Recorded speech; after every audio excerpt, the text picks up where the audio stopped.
بسم اللہ الرحمن الرحیم. السلام علیکم. میں ہوں عمران سہیل اور آج میں آپ کے سامنے کچھ ایسی چیزیں رکھوں گا پاکستان کرکٹ کے حوالے سے کہ آپ بھی اس پر جواب دیں اور بتائیں کہ کیا ایسا ہونا چاہیے اور کس طرح سے ایسے ہو سکتا ہے. ہمیں آپ کی رائے کا انتظار ضرور رہے گا. پاکستان کرکٹ بورڈ کے چیئرمین محسن نقوی انہوں نے صحافیوں کے ساتھ ملاقات کی جس میں میں بھی شامل تھا اور باقی تمام سینئر صحافی بھی اس میں شامل تھے. اور کافی عرصے کے بعد انہوں نے جو اسپورٹس جرنلسٹ سے ملاقات کی اور ان سے کافی سوال کیے کہ کچھ انہوں نے اپنی چیزیں بتائیں. پہلے میں وہ بتا دیتا ہوں آپ کے سامنے, پھر صحافیوں نے کیا سوال کیے وہ بھی آپ کو بتا دیتا ہوں.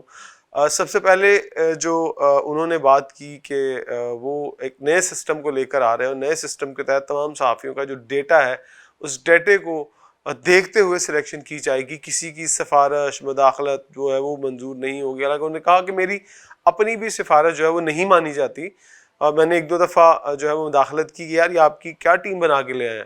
تو انہوں نے پھر دوبارہ مجھے واپس وہی ٹیم بھیج دی, لیکن دوبارہ پھر میں نے ان کو ایک ٹیم بھیجی. میں نے کہا آپ دیکھیں ذرا غور کریں آپ نے کیا اس ٹیم میں ڈالا ہے.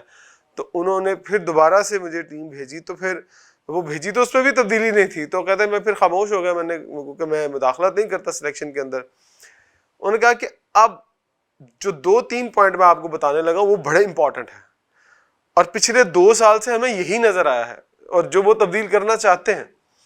پہلی بات تو ون مین شو پاکستان کرکٹ بورڈ کے اندر دکھائی دیتا ہے, ایسا تاثر جاتا ہے کہ ون مین شو ہے, ایک بندہ بیٹھ کے پالیسیز بنا رہا ہے, وہی ان کے اوپر امپلیمنٹ کراتا ہے, وہی رکھتا ہے سامنے, وہی سب کچھ کرتا ہے. ون مین شو کے اوپر سب لوگوں کی ایک ہو سکتا ہے میں غلط بھی ہوں, ہو سکتا ہے بات ٹھیک بھی نہ ہو.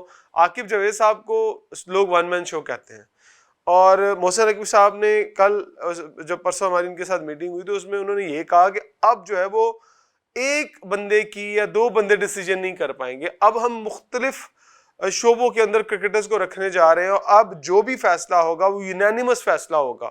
یعنی کہ اب عاقب جاوید صاحب کی نہیں چلنے والی. لیکن ابھی بھی جو محسن نقوی صاحب نے 2-3 پوائنٹ ریز کی, میں آپ کے سامنے وہ رکھتا ہوں. انہوں نے کہا کہ فرسٹ کلاس کرکٹ کو لازمی کر دیا گیا ہے, جو فرسٹ کلاس کرکٹ ہوگی وہ نہیں کھیلے گا کوئی, تو پھر اس کو پاکستان کی ٹیم میں نہیں کھلایا جائے گا. ایک تو یہ انہوں نے کرائٹیریا بتا دیا. دوسرا انہوں نے کہا کہ وائٹ بال جو کھیلے گا وہ ریڈ بال نہیں کھیلے گا, جو ریڈ بال کھیلے گا وہ وائٹ بال نہیں کھیلے گا.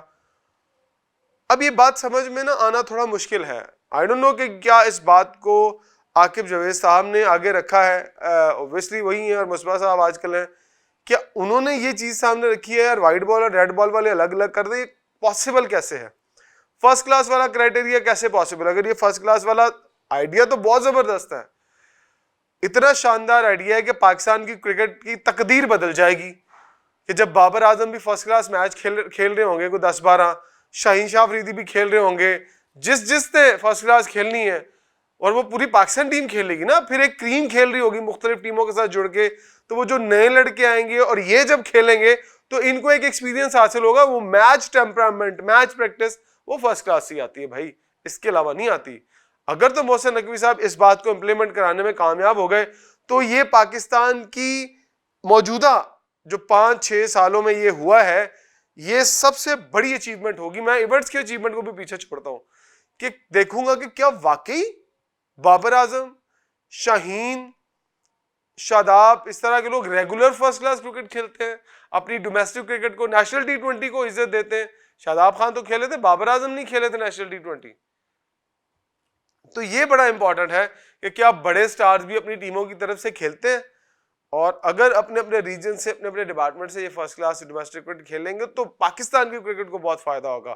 ان کی ذات کو فائدہ تو ہوگا ہی ہوگا, لیکن پاکستان کو بہت فائدہ ہوگا. اور انہوں نے یہ بھی کہا کہ ہم فرسٹ کلاس کرکٹ میں پیسے بڑھانے جا رہے ہیں تاکہ جو لوگ نہیں کھیلتے انہیں پتہ چلے یار ہاں ایک میچ کھیل رہے ہیں تو 2-3-4 لاکھ روپے مل رہا ہے ایک دن کا, تو پھر وہ شاید انٹرسٹڈ ہوں کھیلنے کے لیے. پیسے کا گیم ہے نا, سب پیسے کو دیکھتے ہیں.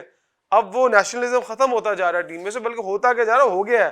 ہر کسی کو اپنی پرسنل پیسے کی پڑی ہے, پرسنل پرفارمنس کی پڑی ہے, ورنہ ٹیم کا حال یہ آپ کے سامنے پڑا ہوا ہے.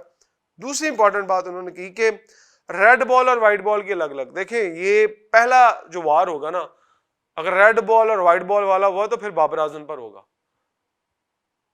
وہ پھر آپ ڈیسائیڈ کر لیں کہ انہوں نے کون سی کرکٹ کھیلنی ہے, T20 ون ڈے کھیلنی ہے یا ٹیسٹ کھیلنی ہے. اگر وہ ٹیسٹ کھیلیں گے تو T20 ون ڈے نہیں کھیلیں گے, اگر T20 ون ڈے کھیلیں گے تو ٹیسٹ نہیں کھیلیں گے. شاہین شاہ کپتان ہے نا وائٹ بال کے, ریڈ بال نہیں کھیلیں گے. پھر اب یہ جو پچھلے دنوں خبر چلی تھی کہ ان کو ریڈ بال کے وہ تو کیمپ میں بھی نہیں ہے نا ریڈ بال والے میں, تو بھائی اس کا مطلب ہے کہ نسیم شاہ کو بھی ریڈ بال والے کیمپ میں نہیں ڈالا, نعمان کو بھی نہیں ڈالا, اس کا مطلب وہ سائڈ پر ہیں, وہ وائٹ بال تو نہیں کھیلیں گے, پھر سوری ریڈ بال نہیں کھیلیں گے, وائٹ بال کھیلیں گے. عبد الرحمان تو ویسے بھی میرا خیال ہے کہ اگر انہیں کیمپ سے باہر کر دیا گیا تو وائٹ بال وہ ویسے نہیں کھیلتے. تو بہت سارے ایسے کرکٹر ہیں جو کہ ساری کرکٹ کھیل سکتے ہیں. یہ نہیں ہے کہ ہاں یہ بندہ یہ کرکٹ کھیلتا ہے. آپ انڈیا کی ٹیم میں اٹھا کے دیکھ لیں, وہاں پر بھی 5-6 کرکٹر ہیں جو سارے فارمیٹ کی کرکٹ کھیلتے ہیں. لیکن یہ جو اس طرح کی چیزیں نکال کے سامنے رکھنا, یہ آپ ڈی ٹریک کر رہے ہیں, اپنی جاب پکی کر رہے ہیں. آپ ہر دفعہ ایک نیا فارمولا لے کے آ جاتے ہیں, نیا تجربہ کرنا شروع کر دیتے ہیں کہ نہیں یار اب ایسے نہیں ہوگا, اب ایسے ہوگا. یہ ہو کیا رہا ہے؟ محسن نقوی صاحب, ایک میں کہتا ہوں وہ آپ کی باتوں کو اگر رسپیکٹ دے رہے ہیں نا تو بھائی ناجائز فائدہ مت اٹھاؤ. آپ ناجائز فائدہ اٹھا رہے ہیں, اب غلط چیزیں جو ہیں وہ ٹریک کے اوپر رکھ رہے ہیں. آپ دنیا میں کیا کبھی ایسا ہوتا ہے, کہیں ایسا ہوتا ہے؟ ہاں ٹیمیں الگ الگ بنائی جاتی ہیں لیکن 3-4-5-6 پلیئر شفل کرتے ہیں, لیکن یہ نہیں ہوتا کہ جو وائٹ بال کھیلتا ہے وہ ریڈ بال نہیں کھیلتا, جو ریڈ بال کھیلتا ہے وہ وائٹ بال نہیں کھیلتا. ٹیمیں بنتی ہیں لیکن ان کے لوڈ مینجمنٹ کو دیکھا جاتا ہے. یہ طریقہ ٹھیک تھا کہ آپ نے لیگز کم کر دی, انہوں نے کہا یار باہر والی لیگیں کم کریں, آپ پیسہ زیادہ دیں نا تو باہر والی لیگیں نہیں کھیلنے جائیں گے. دوسرا انہوں نے کہا کہ وہ پاکستان کی کرکٹ کا جو ڈھانچہ ہے اس کو اکنامکلی طور پر, پیسے کے طور پر تگڑا کر رہے ہیں, یہ بات تو ٹھیک ہے. اب محسن نقوی صاحب نے جو بات میں نے ان سے پوچھی تھی, میں نے کہا یونس خان آ رہے ہیں. انہوں نے ڈائریکٹ نہیں بولا یونس خان آ رہے ہیں, لیکن انہوں نے یہ بولا کہ پاکستان کے اندر پاکستان کی کرکٹ کو بہتر کرنے کے لیے ہمیں جن جن کرکٹرز کو, سینئر کرکٹرز کو لانا پڑے گا ہم لائیں گے, ہم ان سے بات کریں گے. دس از دا پازیٹیو وے, یہ بہت اچھی بات ہے. لیکن سیاست کیسے ختم ہوگی ٹیم کے اندر سے؟ دیکھیں میں کھلے الفاظ میں بولتا ہوں, اگر عاقب جاوید صاحب ہی ڈیسیجن میکر رہے تو آپ کی پاکستان کی کرکٹ کبھی اوپر نہیں جائے گی, کبھی اوپر نہیں جائے گی. محسن نقوی صاحب نے بھی اس بات کا وہاں پر بیٹھ کر کہا کہ ہاں پاکستان نے بڑے ایونٹس نہیں جیتے, بائی لیٹرل ایونٹس جیتے ہیں ہم نے, کچھ سیریز جیتی ہیں, لیکن جس طرح جیتی وہ سب کے سامنے ہیں. بڑے ایونٹس ہم نہیں جیت پائے. ٹیسٹ کرکٹ میں ہم کہاں کھڑے ہیں؟ رینکنگ اٹھا کے دیکھ لیں, ون ڈے میں کہاں کھڑے ہیں, T20 میں کہاں کھڑے ہیں. تو عاقب جاوید صاحب آپ نے پاکستان کی کرکٹ کو بہتر کرنا ہے, اس کے لیے لوگوں کے ساتھ مل کر چلیں. آپ نے ٹھیکہ نہیں اٹھایا ہوا, نہ آپ کو کسی نے ٹھیکہ دیا ہے کہ آپ پاکستان کے کرکٹ کے ساتھ ہی جڑے رہیں گے. ماشاءاللہ آپ کے پاس اتنا ایکسپیرینس ہے سر, اگر آپ سے نہیں ہوتا تو لیفٹ کر جائیں نا, چیزوں کو چھوڑ دیں, مت کریں پاکستان کی کرکٹ کا بیڑا غرق. ہاں اگر آپ سے نہیں ہوتا تو 2-3 لوگوں کو ساتھ جوڑ لینا یار, کیا ہے, حفیظ آپ کے ساتھ بیٹھ جائیں گے, یونس خان آپ کے ساتھ بیٹھ جائیں گے. اگر پھر یہ ہوگا کہ آپ کی پاور نہیں رہے گی, پھر ان کی باتیں بھی مانی جائیں گی. وہ بھی بھائی نام رکھتے ہیں, پہچان رکھتے ہیں, دونوں سابق پاکستان کے کپتان ہیں, ورلڈ چیمپئن کپتان ہیں, مطلب انہوں نے بھی پاکستان کو کافی بڑے ٹائٹل جتائے ہیں. تو میرا خیال ہے کہ اب پاکستان کی کرکٹ کو جس طرح سے محسن نقوی صاحب نے کہا یہ ڈیسیجن ہو جاتے ہیں, تو آج بھی ایک بڑی بیٹھک ہے, دیکھتے ہیں کیا ڈیسیجن ہوتے ہیں. اب تک کے لیے اتنا ہی. انشاءاللہ اپنے اگلے ولاگ میں اور بہت ساری چیزیں آپ کے سامنے رکھوں گا. اپنا بہت سارا خیال رکھیے گا. اللہ حافظ.